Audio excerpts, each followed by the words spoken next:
Let us study about the embryonic development.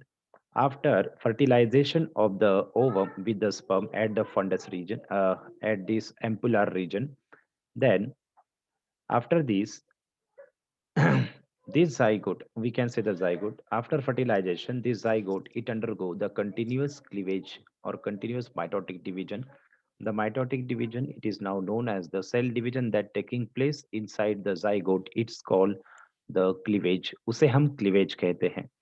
और etch cleavage के दरमियान इस क्लीवेज के दरमियान माइटोटिक डिवीजन के साथ ही साथ और क्लीवेज के साथ ही साथ यहाँ पर एम्ब्रियोनिक डेवलपमेंट स्टार्ट हो जाती है और इस एम्ब्रियोनिक डेवलपमेंट में हमें डिफरेंट डिफरेंट स्टेजेस नजर आते हैं जैसे कि मोरूला ब्लास्टोसिस्ट देन गैस्ट्रोला तो इन स्टेजेस के बारे में हमें जानना होगा कैसे एम्ब्रियोनिक डेवलपमेंट होती है और एम्ब्रियोनिक डेवलपमेंट फॉर्म होने के बाद इसके बाद हमें ट्राइमेस्टर स्टेज में एम्ब्रियोनिक डेवलपमेंट इंटर हो जाती है मीन्स 3 मंथ्स के डेवलपमेंटल स्टेजेस जिसमें internal organ external organ body parts internal glands वगैरह ये सारी चीज़ें डेवलपमेंट होती रहती हैं so let us study about the primary embryonic developmental stages which is related with the formation of embryonic layer primary embryonic layer that is ectoderm mesoderm and endoderm with their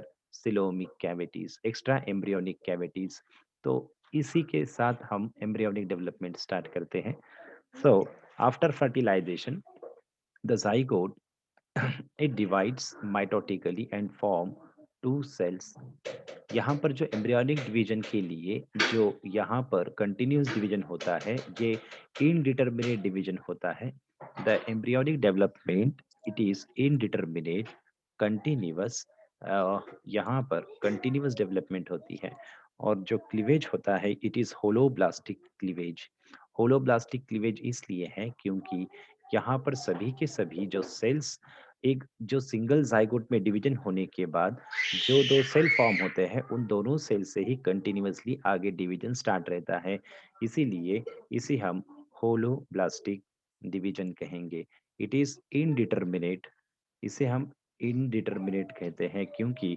आगे जो different different cells form होने वाले हैं that is the blastomere उनमें से जो भी ब्लास्टोमेरिक sales है वह एक नया एम्ब्रियो फॉर्म कर सकते हैं ओके इस वजह से इसे हम इनडिटरमिनेट क्लीवेज भी कहते हैं इनडिटरमिनेट डेवलपमेंट भी कहते हैं so after zygote formation this zygote it is equal to the size of the ovum ये जो जाइगोट है ये इक्वल साइज का होता है जो साइज ओवम का है then it is outerly covered with zona pellucida layer ये जो लास्ट जो स्टेज होगी इस एम्ब्रियोनिक स्टेज में ओके जैसे कि that is blastula stage okay और ब्लास्टोसिस स्टेज सो यहाँ तक जो साइज होता है the size of ovum is equal to the zygote is equal to the size of blastula stage up to the gastrula stage क्योंकि इसके बाहर की जो कवरिंग होती है इस जाइगोट के बाहर की जो सबसे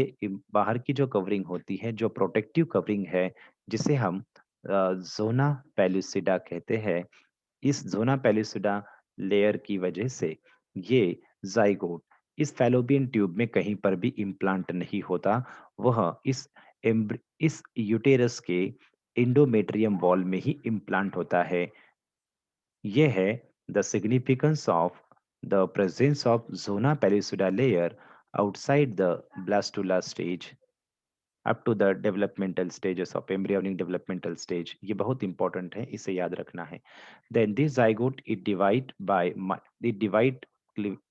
इट डिवाइड माइटोटिकली इनमें वर्टिकल डिवीजन होता है दो इक्वल सेल्स फॉर्म होते हैं then it undergo the first mitotic division जो होता है it is generally it is taking place for 50 hours after fertilization okay इस फर्टिलाइजेशन के 50 घंटे के बाद ये डिवीजन स्टार्ट हो जाता है then after this division first division then it is followed by second cleavage division it form the total number of 4 cells then these 4 cells they again divide by their means vertical division taking place in this 4 cell stage and they form the 8 cell stage this 8 cell stage, then it again divide and form 16 cell stage, and this 16 cell stage structure of embryonic development इसे हम कहते हैं blastula stage.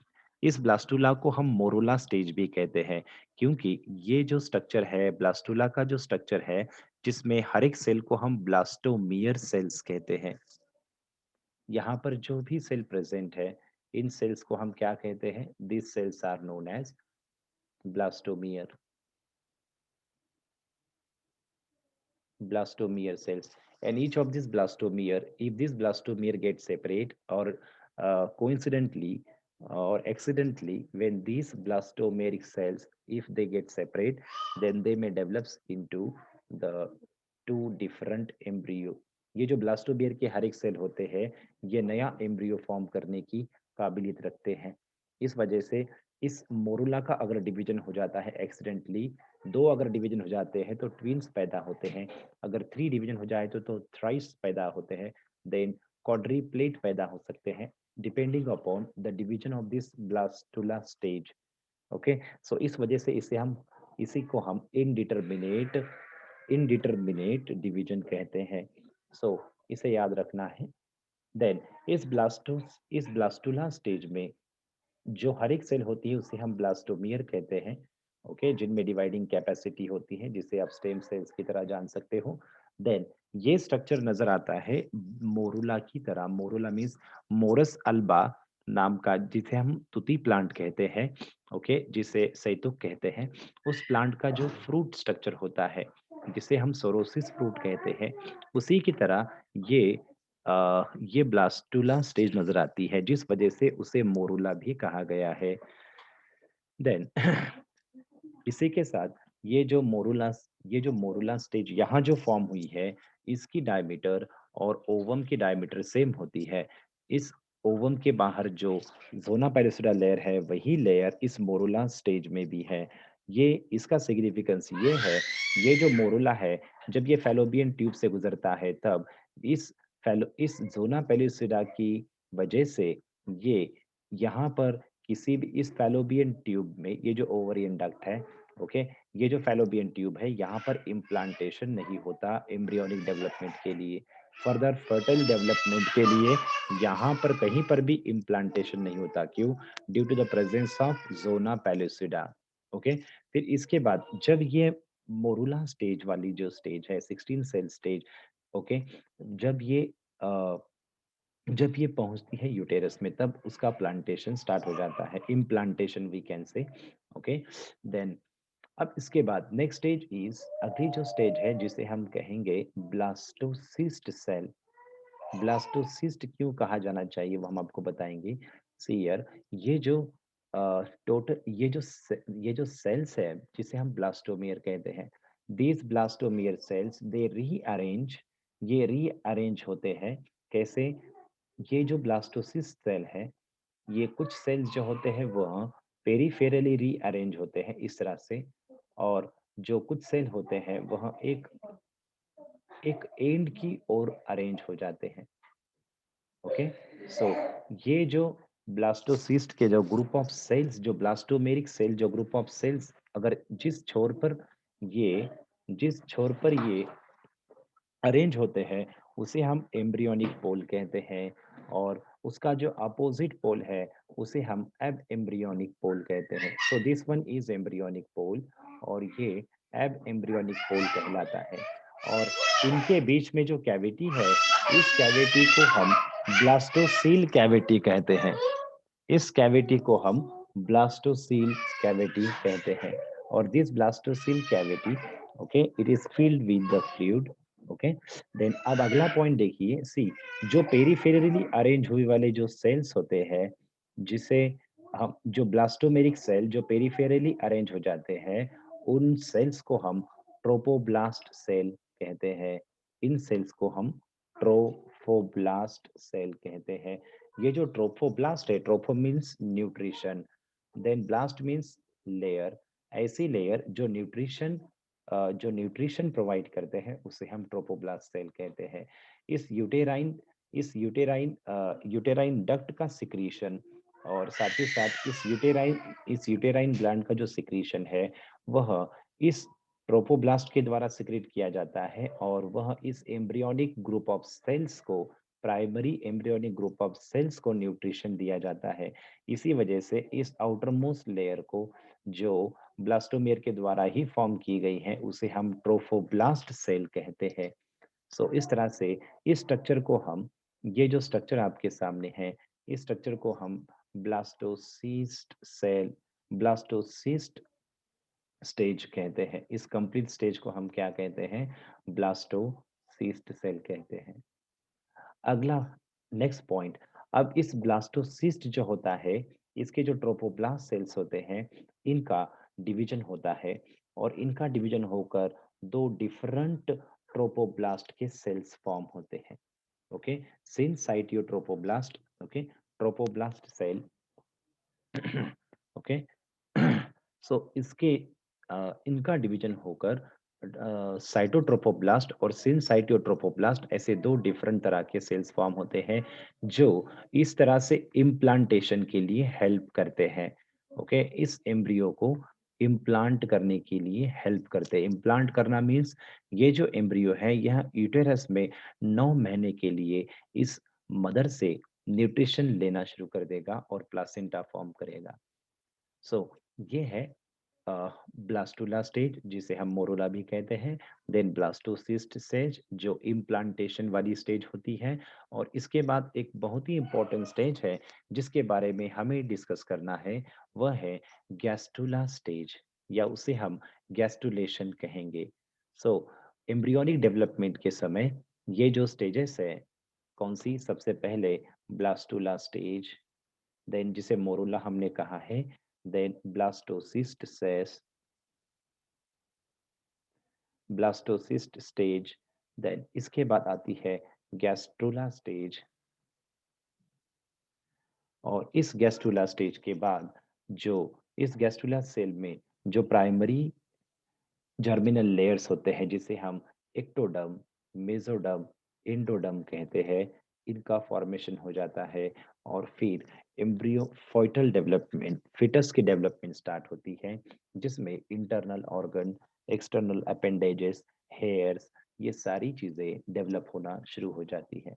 Then we have studied about blastula and blastocyst. Now let us discuss about the gastrula stage. Gastrula stage क्या होती है, इसके बारे में डिस्कस करते हैं।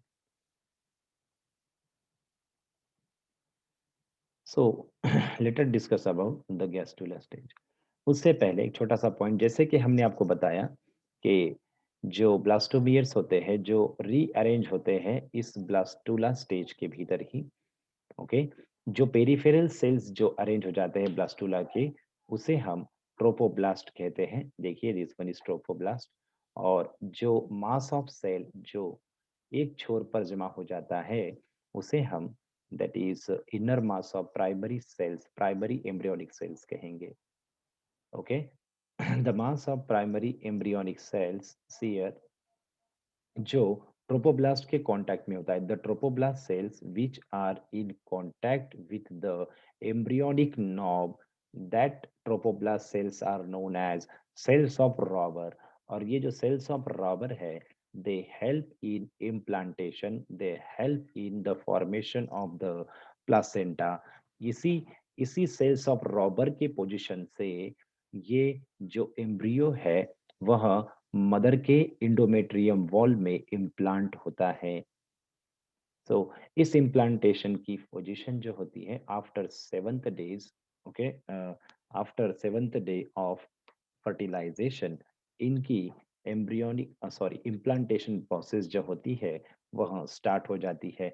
और एम्ब्रियो जिस स्टेज में इम्प्लांट होता है, वह स्टेज होती है ब्लास्टोसिस्ट स्टेज। सो चलिए अगला पॉइंट डिस्कस करते हैं। सो ये जो सेल्स है जो ट्रोपोब्लास्ट के कांटेक्ट में है, इन्हें हम सी, ये जो है ये एम्ब्रियोनिक नॉब सेल्स कहेंगे इसे, एम्ब्रियोनिक नॉब। और जो ट्रोपोब्लास्ट एम्ब्रियोनिक नॉब के साथ कांटेक्ट में है, सो उन ट्रोपोब्लास्ट सेल्स को हम सेल्स ऑफ रॉबर कहते हैं। इसे याद रखना, कभी क्वेश्चन पूछा जाएगा तो याद रखना। Then अगला point. So let us discuss about the gastrula stage. What is meant by gastrulation? Gastrulation ये बहुत ही इंपॉर्टेंट है, इस पर कभी क्वेश्चन पूछा जाएगा तो याद रखना। सो इसे अ, इसे समझना थोड़ा सा डिफिकल्ट होगा, ठीक है। See what is mean by gastrulation, the process of the process of morph the process of formation of germinal layer, three germinal layers। कौन से थ्री जर्मिनल लेयर रहते हैं? Ectoderm, mesoderm and endoderm. The process of formation of germinal layers and extra embryonic membrane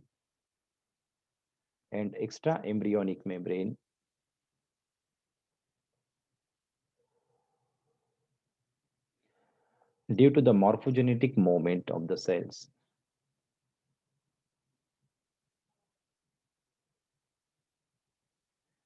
due to morphogenetic movement of the cell is called gastrulation। So gastrulation का main मकसद है ectoderm, mesoderm और इंडोडम को form करना, और साथ ही साथ इसे कवर करने वाले जो एक्स्ट्रा एम्ब्रियोनिक मेम्ब्रेन्स हैं उन्हें बनाना। और इस एक्टोडम, मेसोडम, इंडोडम के फॉर्म होते साथ ही डेवलपमेंटल स्टेजेस स्टार्ट हो जाती है, जिसमें external organ, internal organ, body skin, internal body layer, external body layer का फॉर्मेशन स्टार्ट हो जाता है। तो इस वजह से गैस्ट्रुलेशन जो है ये बहुत ही इंपॉर्टेंट स्टेप्स है। सो इस गैस्ट्रुलेशन प्रोसेस को हम 7 डिफरेंट स्टेप में डिस्कस करेंगे। So this gastrulation process it completes in different step. तो ये स्टेप्स कौन कौन से हैं? See here. So it completes in the formation of endodome, then formation of this embryonic disc, amniotic cavity, ectoderm, mesoderm, extra embryonic coelom, and formation of chorion and amnion। One by one in सभी 7 points को हम cover करेंगे। सबसे पहला point, formation of इंडोडम। जैसे कि हमने आपको बताया कि जो ग्रुप ऑफ सेल्स एक छोर पर जो इकट्ठे हुए हैं, इनर मास ऑफ सेल जिसे हम एम्ब्रियोनिक सेल्स कहते हैं, उनमें से कुछ ग्रुप ऑफ सेल्स जो होते हैं, जो सबसे बेसल पोर्शन पर होते हैं, वो डेवलप हो जाते हैं as in the form of endoderm. They acts as the endoderm. These endodermal cells, these are the stem cells. Then these endodermal cells, they continuously divide। देखिए यहाँ पर एक बात आपको याद रखना है कि ये जो लेयर है, दिस लेयर, ये जो लेयर है ये ट्रोपोप्लास्ट लेयर है, ओके। और ये जो इनर मास ऑफ सेल्स हैं, जिसे हमने अभी आपको थोड़ी देर पहले जो बताया था, ये ब्लास्टोसिस्ट स्टेज है, जिनकी कैविटी ब्लास्टोसील कैविटी है। यहाँ पर ये जो कैविटी है इसे हम ब्लास्टोसील कैविटी कहेंगे। और जो इन यहाँ पर जो मास ऑफ सेल्स है इसे हम द प्राइमरी एम्ब्रियोनल सेल्स कहेंगे। जो इनर मास ऑफ सेल्स है उनमें से कुछ सेल्स जो होते हैं, दे acts as a endodermal layer.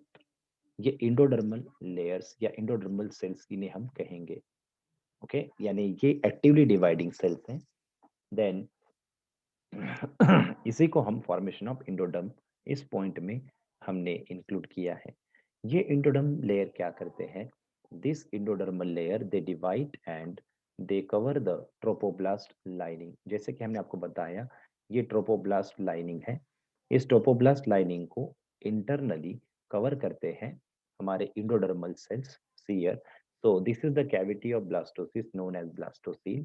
Then this endodermal cells they divide and they internally cover the trophoblast। ये ट्रोपोब्लास्ट को इंटरनली इस तरह से कवर कर देते हैं। देन उसके बाद इस इंटरनल डिवीजन के बाद जो इस इंडोडम के द्वारा जो ब्लास्टोसिस्ट को जो कवर किया था, उस blastocoel cavity now it is replace by the primary yolk sac. इस इंडोडर्म के ट्रोपोब्लास्ट को कवर करते साथ ही जो ब्लास्टोसील कैविटी थी उसे अब हम प्राइमरी यॉर्क सैक कैविटी कहेंगे। इसे हम प्राइमरी यॉर्क सैक कैविटी कहेंगे। So this is the formation of endoderm. Then second point discuss करते हैं, फॉर्मेशन ऑफ एम्ब्रियोनिक डिस्क कैसे होती है। Now, the some cells of this inner mass of cell, they becomes columnar and they attain the dividing capacity. And this columnar cells, group of cells with this endoderm, they form the embryonic disc. Okay, ये जो कॉलुमनार जो sales है और ये जो inner endodermal sales है, इन दोनों को मिलाकर हम कहेंगे एम्ब्रियोनिक डिस्क। कहीं कहीं पर रेफरेंस में आपको दिखाई देगा ये जो अपर सेल्स है, जो कॉलुमनार सेल्स है, इसे इपीब्लास्ट सेल कहा गया है, जो एक्टोडर्म की तरह काम करते हैं ऐसा भी बताया गया है। और जो इंटरनल पार्ट है इसे हम हाइपोब्लास्ट सेल कहा गया है और हाइपोब्लास्ट को कहा गया है इंडोडर्म। ऐसे भी आपको कहीं कहीं पर नोट्स में रेफरेंस नजर आएगा। ओके, तो देखिए ये पॉइंट है। So this is the formation of embryonic disc. इनके बाद how does the formation of amniotic cavity is taking place. So अगला पॉइंट होता है कैसे किस तरह से एमनियोटिक कैविटी फॉर्म होती है। नाउ, जो सेल्स थे यहाँ पर सीयर, इस इस इनर मास ऑफ सेल्स के ऊपर जो सेल्स हैं, okay, inner mass of cells के ऊपर जो सेल्स हैं एंड मींस एनिमल पोल की तरफ, एम्ब्रियोनिक पोल की ओर जो सेल्स हैं, they cells they get separated towards periphery and leave one cavity and that cavity is known as amniotic cavity. यहाँ पर ये एमनियोटिक कैविटी फॉर्म करते हैं। इस तरह से मॉर्फोजेनेटिक मूवमेंट जो है, जो इनर मास ऑफ सेल्स की जो मॉर्फोजेनेटिक मूवमेंट जो है, उनकी वजह से इस एमनियोटिक कैविटी फॉर्म हो जाती है। अगर आप देखते हो तो आपको यहाँ पर ये जो है कोलुमनार सेल्स नजर आ रहे हैं और उनके नीचे ही ये इंडोडर्मल सेल्स नजर आ रहे हैं। ओके, यानी यहाँ पर कोलुमनार सेल्स और inner inner mass of cell that is ये इंडोडर्मल सेल्स, ये एम्ब्रियोनिक डिस्क फॉर्म कर रहे हैं। ओके, यानी ये जो कोलुमनार सेल्स है इसी को हम एक्टोडम कहेंगे। ये एक्टोडम में मॉडिफाई हो जाते हैं, इन्हीं को हम एक्टोडम कहते हैं। सो ये था point that is the formation of amniotic cavity. Then this columnar cells they now acts as a ectoderm. ये एक्टोडम के तौर पर काम करते हैं। Then how does this mesoderm is form. Mesoderm formation जो होता है ये एक बहुत ही इम्पोर्टेंट और इवोल्यूशनरी स्टेप है। मेसोडर्म, जैसे कि हमने आपको बताया एक्टोडर्म और इंडोडर्म जो फॉर्म हुआ है, इंडोडर्म और एक्टोडर्म जो फॉर्म हुआ है, इनके बीच में, ओके, सो जो ट्रोपोब्लास्ट ग्रुप ऑफ सेल्स होते हैं वो कंटिन्यूअसली डिवाइड होते हैं और they add the cells, that layer of cells is known as mesoderm. उसी को हम मेसोडर्म कहते हैं। और इस मेसोडर्म की फॉर्मेशन होने के साथ ही, इस मेसोडर्म के फॉर्म होने के साथ ही एमनियोटिक कैविटी और प्राइमरी यॉर्क सैक जो है, एमनियोटिक कैविटी और प्राइमरी यॉर्क सैक कैविटी, ये सेपरेट हो जाती है। साथ ही साथ साथ ही साथ एक्टोडर्म और इंडोडर्म, इन दोनों के बीच में मेसोडर्म भी इंटर हो जाता है। सो ये है फॉर्मेशन ऑफ मेसोडर्म के बारे में। देन ये जो मेसोडर्म है, ये it continuously divide and redivides and it form extra embryonic coelom. ये कैसे फॉर्म करता है उसे हमें देखना होगा आगे जाकर। ठीक है, तो यहाँ पर आपको नजर आ रहा है इस मेसोडर्म ने एमनियोटिक कैविटी को भी सेपरेट कर दिया है, यॉर्क सैक को भी सेपरेट किया है, साथ ही साथ एक्टोडर्म और इंडोडर्म इन दोनों को सेपरेट किया है। चलिए, सो अगला पॉइंट डिस्कस करते हैं। नाउ, जैसे कि यहाँ पर हम आपको बता रहे हैं, ये मेसोडर्मल सेल ये कंटिन्यूअसली डिवाइड होते हैं और ये कंप्लीटली डिवाइड होने के बाद देखिए इन्होंने ये कंप्लीटली डिवाइड किया। ओके, इन्होंने इस एमनियोटिक कैविटी को और प्राइमरी यॉर्क सैक कैविटी को इस ट्रोपोप्लास्ट से सेपरेट कर दिया है। ये ट्रोपोप्लास्ट है, इनसे सेपरेट कर दिया है। साथ ही साथ इस मेसोडर्म ने एमनियोटिक मीन्स एक्टोडर्म और इंडोडर्म, इन दोनों को भी सेपरेट कर दिया है। सो मेसोडर्म के फॉर्मेशन की वजह से amniotic cavity, primary yolk sac cavity, ectoderm और मेसोडर्म, ये सारी चीजें एक दूसरे से सेपरेट हो गई है। साथ ही साथ साथ ही साथ यहाँ पर प्राइमरी यॉर्क सैक जो है, ये इंडोडर्मल लाइनिंग है, ये वाली भी सी है। इंडोडर्म इंडोडर्म को भी ट्रोपोब्लास्ट से सेपरेट कर दिया गया है। ओके, नाउ एक बात बता दें, सी सो ये इंडोडर्मल लाइनिंग है जो इस ट्रोपोब्लास्ट से सेपरेट कर दी गई है। किसकी वजह से? यस, ये हुआ है किनकी वजह से? It is due to the formation of the mesoderm, इस मेसोडर्म की वजह से। चलो, तो मेसोडर्म के फॉर्मेशन के साथ ही साथ कई तरह के कवरिंग्स एक दूसरे से सेपरेट हो चुकी है। और देखिए अब आगे जाकर दिस मेसोडर्म इट स्प्लिट, ये स्प्लिट होता है, it continuously divide and split. और इनके स्प्लिटिंग की वजह से एक कैविटी फॉर्म होती है। ओके, इस कैविटी को हम एक्स्ट्रा एम्ब्रियोनिक सिलोम कहते हैं। That is the sixth point, formation of extra embryonic coelom. ये जो मेसोडर्म है, ये स्प्लिट होकर ये कैविटी फॉर्म हो करता है, उसे हम एक्स्ट्रा एम्ब्रियोनिक सिलोमिक कैविटी कहते हैं। और इसी के साथ यहाँ पर और दो डिफरेंट लेयर फॉर्म होते हैं। ये कौन से लेयर हैं? सी आप देख सकते हो। सी जो जो मेसोडर्म, 1 मिनट हम ब्रश लेंगे, यहाँ पर आपको बताएंगे। सी जो मेसोडर्मल सेल इस ट्रोपोब्लास्ट के कांटेक्ट में है, peripheral mesodermal cell which is near the trophoblast, that mesodermal cells are known as somatopleuric extraembryonic mesoderm, या फिर इसे एक्सटर्नल मेसोडर्मल लाइनिंग भी कहा गया है। और जो मेसोडर्मल सेल ये इंडोडर्म के पास में पाए जाते हैं, इस इंडोडर्म के लाइनिंग के साथ में पाए गए हैं या फिर सेपरेट हो चुके हैं, उसे हम स्प्लैक्नोप्लूरिक एक्स्ट्रा एम्ब्रियोनिक मेसोडर्म कहते हैं, या फिर इसे इंटरनल मेसोडर्म भी कहा गया है। सो इस तरह से इस मेसोडर्म की स्प्लिटिंग की वजह से, ओके, इस तरह से एक्स्ट्रा एम्ब्रियोनिक कैविटी फॉर्म हुई है, extra embryonic coelomic cavity form हुई है।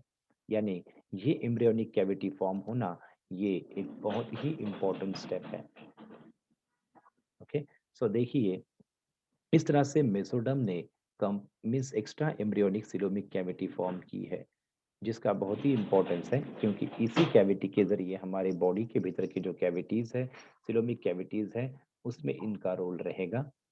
देन ये एक प्राइमरी स्टेज है जहां पर एक्स्ट्रा एम्ब्रियोनिक कैविटी, ये प्राइमरी स्टेज है सिलोमिक कैविटी फॉर्मेशन की, जो मेसोडर्म के स्प्लिटिंग के द्वारा फॉर्म हो रही है। यानी जो ट्रू कैविटीज फॉर्म होती है वह मेसोडर्म के स्प्लिटिंग की वजह से होती है,